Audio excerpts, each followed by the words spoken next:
night, though I'd then painted my toes tangerine scream in protest.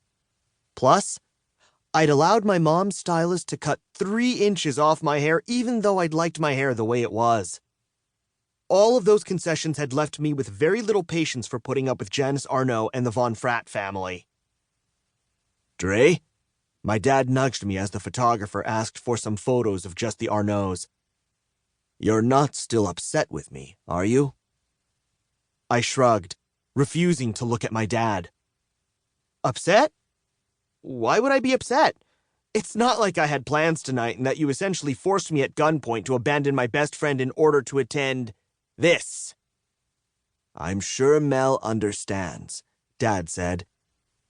"And there was no gun." "May as well have been." I had trouble seeing my dad the way other people did.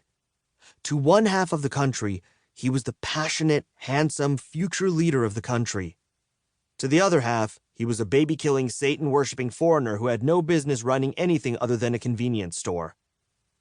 But to me, he was the guy who sang Beyoncé songs with a whisk while making pancakes, was afraid of lizards, forced me to attend ridiculous political events when I had better things to do, and had gone from Dad of the Year to Dad Who in the span of an election cycle. "This will get easier, Dre." "You mean when you're president and we have Secret Service agents controlling our every move, and we have to be doubly concerned about the press examining the minute details of our private lives and roasting us for every fumble and fuck-up?" "Language, Dre," my mom said from where she was standing with Jose Calderon, my father's dictatorial campaign manager, pretending not to listen in. Dad chuckled.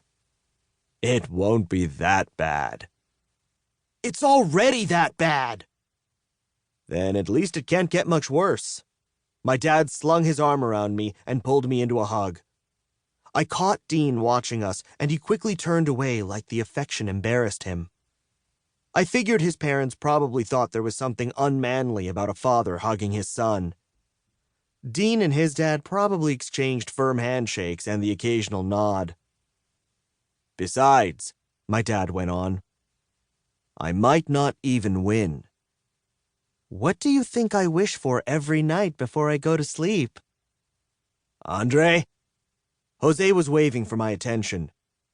"The photographer wants a couple with just the children." "I'm 17, so not a child." "Do it for me," Dad said. "Not a chance," I replied. But my dad was already pushing me toward Dean, who was standing in front of a tall American flag. "I know you hate this, Dre, but it's important to me, okay?" I shook my head. "Whatever." "But you owe me so big.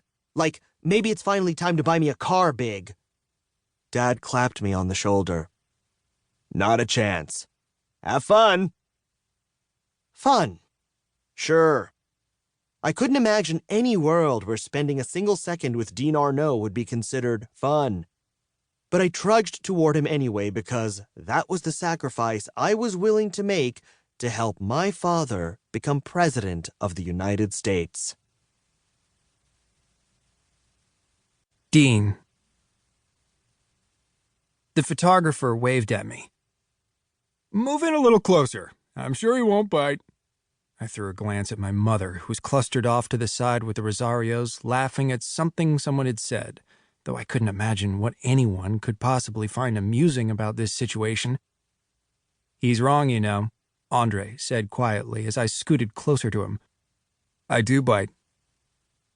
Andre had huge eyes that were an algae green, framed by long eyelashes. His dark hair was wavy, hung down over his forehead, and it managed to look like he spent a lot of time styling it, and also like he rolled out of bed with it looking that way. I admit to being jealous. I'd had the same haircut my entire life, and I doubted Nora, my mom's campaign manager, would have allowed me to change it without first polling potential voters. I threw my arm around Andre's shoulders and put on my most winning smile to prove to him that he couldn't get to me. "That's it," the photographer said, and started snapping away. This wasn't the first time I'd met Dre Rosario. Our parents' campaigns crossed paths more often than people might expect. I also knew him from Dreadful Dress Up, the website where